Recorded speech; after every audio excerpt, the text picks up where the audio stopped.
Hello, sweet friends, and welcome back to the Quilter's Candy Shop, where you will find sweet treats for the discerning quilter. Today, we are going to lean into the changing seasons and go back to school with our Vintage Memories quilt pattern. It's back to basics with this traditional skill building block, the 9-patch. With over 160 9-patch blocks in this pattern, it will help you straighten up your 1/4-inch seam allowance, sharpen your block assembly, and improve your seam nesting skills. We're using Forgotten Memories by Minki Kim for Riley Blake Designs. She takes modern prints and ages them to perfection to create a vintage vibe. This quilt is inspired by my great-grandmother's postage stamp quilt. This classic block design is the setting for 9 sentimental panel blocks of Forgotten Memories. For this quilt, you will need 12 fat quarters that are equally split between 6 dark and 6 light prints. We only have 3 of these kits left, so hurry if you are interested. Otherwise, the pattern will be available to purchase on our website at www.thequilterscandyshop.com. That's SHOPPE shop.com. Let's get started. The first thing we have to do is make 3 pairs of dark prints and 3 pairs of light prints. Then combine a set of lights and darks to make 3 sets of 4 prints, 2 lights and 2 darks. Keep arranging your fabrics until you're happy with the combinations. From here, I'm going to show you the rest of the cutting with 1 set of the coordinating prints. Afterwards, you'll repeat the steps with the other 2 sets. First, press open and flat all 4 of your fat quarters from the set, and then separate the lights from the darks. The lights are going to get cut a little bit differently than the darks, but the darks are going to get all cut the same, and the lights are going to get all cut the same way. So I'm just going to layer my 2 darks on top of each other, and then I'm going to fold it in half so I don't have quite so far to reach. Once I have a nice fold with both fat quarters, that's the side that's going to go closest to me. And as usual, I'm going to straighten up the front end of my fat quarter set. So we start with a nice, clean, and straight cut. From all the dark fat quarters, we're going to cut 8 2-inch strips. This is a really great opportunity to use the reverse cutting technique. I just line up the fold with one of the lines on the bottom so it's nice and square, and then line up the cut edge that we just cut with an even number on my ruler. So in this case, I have a 12-inch square, so I can cut right here on this right side and then move this down to 10 inches. Line it up at the bottom, line it up on the left, and slide down to 8 inches. Make sure everything's lined up. Don't forget when you're cutting layers, if you make a mistake with one, you're actually making multiple mistakes at a time. So always check your accuracy a couple times before cutting. And it just moved down the line. And it makes for really fast and accurate cuts. And I just need 2 more, so I'm going to line this up on the 4-inch.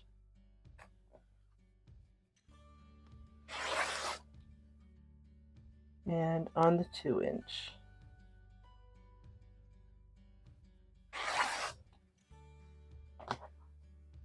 All right, now I have 8 strips that are about 21 inches long. Next, you need to select 3 of these strip sets here And you're just going to cut them in half, just like this.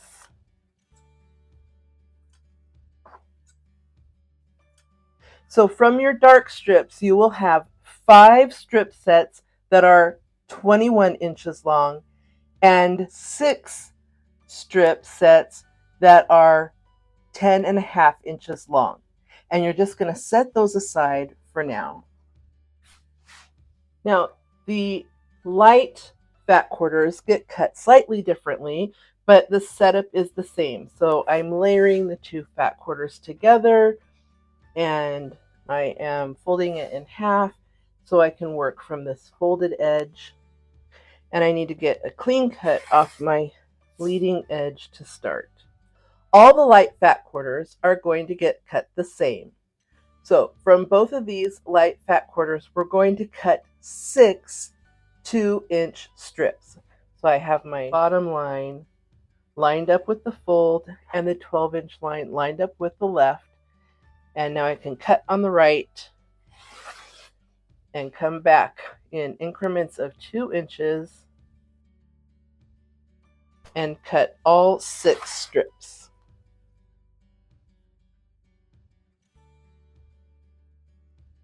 So I have my 6 strips that are 21 inches long approximately. And now I'm going to select 2 of the strips and I'm going to cut those in half just like before.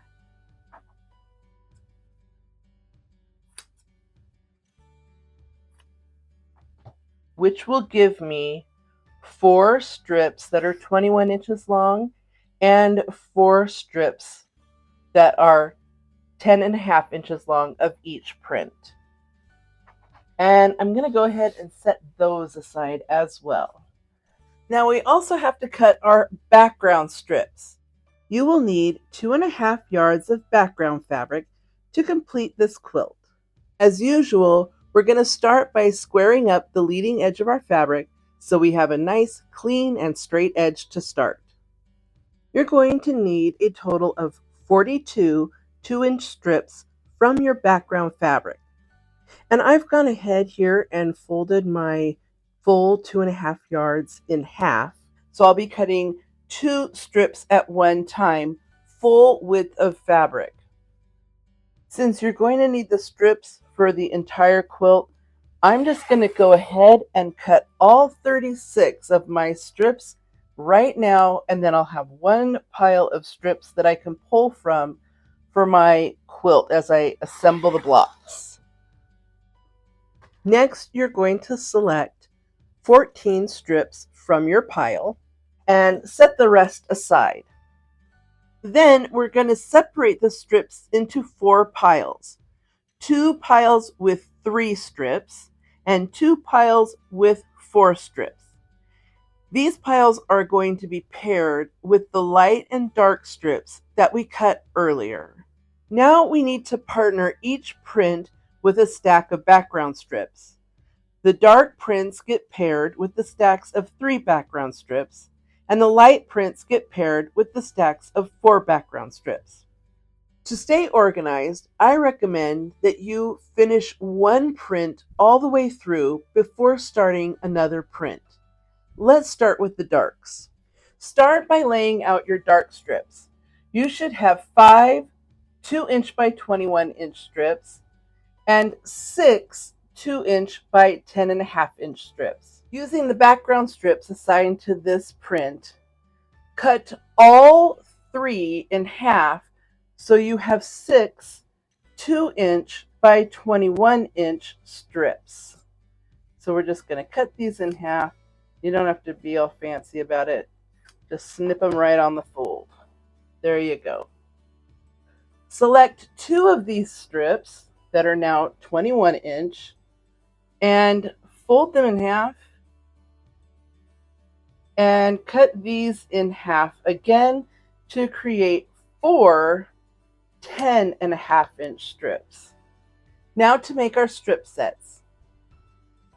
For each dark print, you're going to make 2 Unit A strip sets that use 2 dark strips and 1 background strip. This is strip set A. You will do that with both the 21-inch strip and the 10.5-inch strip. So you need 2 of these and 2 of these. Sew the long side of your strips right sides together using a scant 1/4 inch seam allowance and press your seams towards the dark. You're always going to press your seam allowances away from the background print for all of your piecing. Next, you're going to cross cut your strips at 2 inches until you have 28 units that look like this. And this is unit A.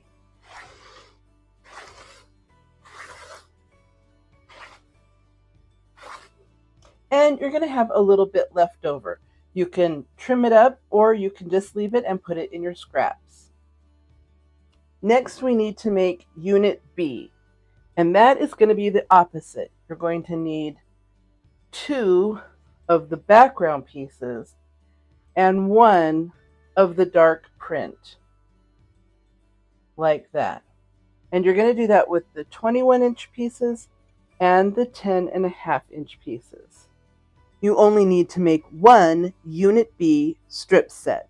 You're going to have 1 10.5-inch strip of each dark background left over, and you can just put that in your scrap pile. Now you're going to sew these along the long side, right sides together, a scant 1/4 inch, and press the seams towards the dark print. Cross cut these at 2 inches in the same way as you did the A units, but we only need 14 of the B units. I'm going to cross cut these all the way down until I have 14 of the B units. And you'll have a little bit of this left over as well, and you can put that in your scrap pile. So now we have our A units and our B units. And as you can figure out, this is how your 9-patch block goes together. 2 of the A units with 1 B unit in between. Sew them together, nest your seams, and you'll have a 9-patch. Continue this until you have 14 9-patches with this dark print. And there we have it, 14 9-patch blocks. Now, a little note on pressing on here. If you pressed all your seam allowances to the dark in your strips, when you get your 9-patch assembled, you should be able to spin all your seam allowance intersections. And this will make your block lay nice and flat, and it really gives you perfect intersections. Now, while you have all the steps in your head for doing the darks, go ahead and do your second dark set exactly the same way. And there we go, 14 of our second dark for this strip set. Now, it's time to make our light 9 patches. These are done in a very similar way, but slightly different. So I'll go through it with this one, and then you'll repeat the process with the second strip set. Just like before, lay out all of your print strips. You should have 4 of the 21-inch strips and 4 of the 10.5-inch strips. Take the 4 background strips assigned to this print and cut all 4 of them in half, so you have 8 21-inch strips.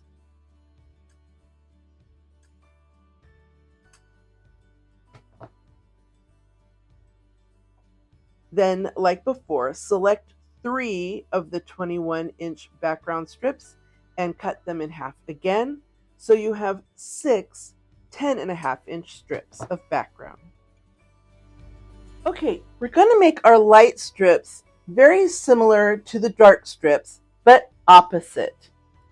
To make Unit A, you will need 2 background strips and 1 light print strip. You're going to make 2 sets from both the 21-inch strips and the 10.5-inch strips. So you need 2 of these and 2 of these. Sew these together along the long side, right sides together, scant 1/4 inch seam allowance, and don't forget you're going to press towards the print and away from the background. So your seam allowances will point in on both of these. This is strip set A. Once you have your strip sets A sewn together,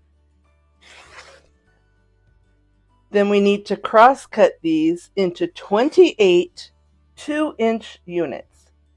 And I'm going to use the reverse cutting technique I showed you earlier because it works really well here as well.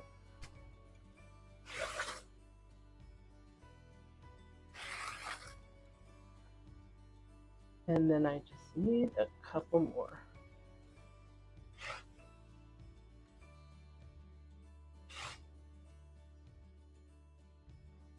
And you'll have a little left over for your scrap pile.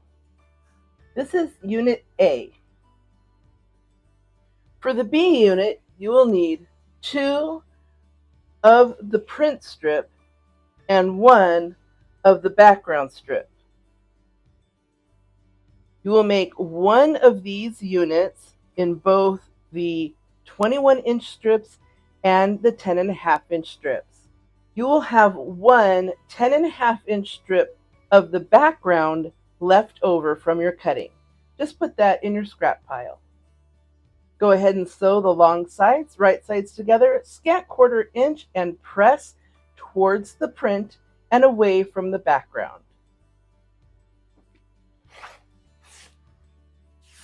Now that we have our strip sets sewn together, we need to cross cut these and make 14 2-inch strips.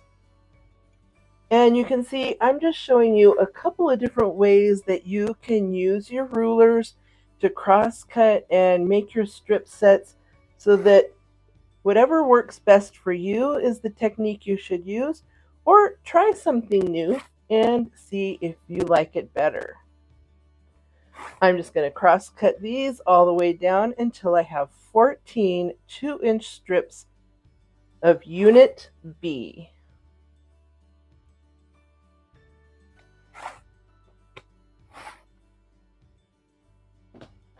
And you'll have a little bit left over for your scrap pile. And now you have Unit A and Unit B. You need 2 Unit A's just like before, and 1 Unit B to make your 9 patch. Sew these right sides together, nesting your seam allowances, and make 14 light 9 patches. And here are your 14 light 9 patches. And again, I'm going to recommend that you spin your seam allowances because you'll see in a minute how that is going to make such a big difference when you go to put this block together. Okay, now that you have your first set of light 9 patches done, follow the same directions and make your second set of 14 light 9 patches. And here they are. Now, let's assemble the block. The next step is to go ahead and put these 9 patches into a 4 patch. But there's one really important tip that'll make this go together so easy. For this, I'm going to turn over the blocks so you can see them from the back. If you went ahead and spun all your seam allowances as I suggested, it will make it so all of your blocks will nest beautifully together. Here's the first 9 patch, and you can see this one, the seam allowances go in and the seam allowances go out. So those two will go together. And the same thing here. The seam allowances go in and the seam allowances go out. So these two will nest together. And if you did it right, you will also be able to nest these seam allowances when you sew your 2 rows together. The trick is to make sure the registration of your blocks are all the same in your stacks before you go to put them together. Besides the fact that it will make this block go together so easily,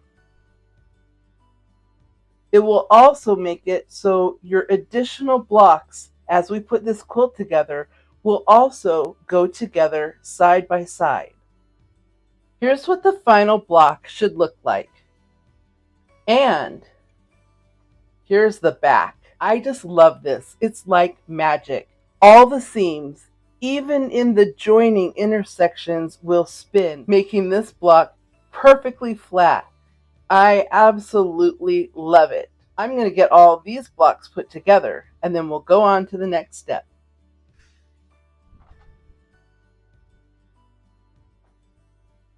And there it is, all 14 of our completed block set. There are a couple important things to note about the blocks. Make sure that you have all of your blocks have the same registration, as I mentioned before, so that when you put your other blocks on the other sides, they will also nest. Also, all of your blocks should have the dark in the upper left and the lower right, and your lights in the upper right and the lower left. The location of these values is what's going to give you the double-decker checkerboard appearance. Okay, now that you have this block set done, repeat the process with this block set and this block set. You'll have 14 4-patch 9 patches from this colorway and 14 4-patch 9 patches from this colorway. And here we have all of our 4-patch 9 patches in all 3 color settings. I'm just going to stress one more time. Make sure you make these blocks the same way you make these blocks, the same way you make these blocks, so that they will nest together. Or you're going to have to take something out in order for them to fit properly. And nobody likes that. And here's the last step before we get to our assembly. This darling Forgotten Memories panel has 8 super cute motifs that we are going to highlight in our Vintage Memories pattern. The first thing you're going to do is cut apart all your panel pieces on the dotted lines and separate them to be individual blocks. And then trim them up to 9.5-inch squares. Do your best to center the motif and leave plenty of room around the outside for the seam allowance. Trim all your blocks to 9.5 inches square. Our kits have provided 10 blocks for you to choose from. Okay, sweet friends, here is the basic layout of the pattern. The quilt is 7 blocks across and 7 blocks down. The first row is just the 3 different blocks in rotation all the way across the row with the same registration. The second row has alternating blocks and panels. Start with a block, then a panel, then a block, etc. To know which blocks go between the panels, you will put all the color blocks on the diagonal so they will match. For example, this one you will know will go here, so you can go ahead and place that. And continue placing all the panels in diagonals. This block carries down to here. And the third row is going to be the repeat of the top row. It's going to be all the blocks, just the 1, 2, 3 repeat pattern. And you can see this one, you put a panel in here. This one is the same as this one, making the diagonal. Let me put a few rows together and I'll show you what it looks like. Okay, here I have my rows complete. And now you can see more clearly the layout. If you take, for example, the small print with the gold plaid, you can see that line runs completely diagonal all the way down to the corner. And the same with the black dot and the seafoam little floral. All of the 9 patch blocks run on the diagonal, including through the panels. This is what creates the double-decker checkerboard effect. And then the rows alternate in that same pattern all the way down the quilt for 7 rows. I'm going to get all my rows sewn together and this top will be complete. I'll be right back. And here it is, all finished. In the end, I decided it needed a little floating border around the outside to keep the 9 patches really popping off the background. So I will add to the pattern instructions the option of a floating border. I just loved how this turned out. It feels so fall and vintage, and I just think it's going to be the perfect quilt for snuggling by the fire. I hope you enjoyed learning how to make our Vintage Memories quilt. I think my great-grand would have loved it too. If you learned something new or just enjoyed the tutorial, please give us a thumbs up and click on the subscribe button so you'll know the next time we make another super sweet quilt like this one. Thanks for watching. Now, go sew something sweet. Bye!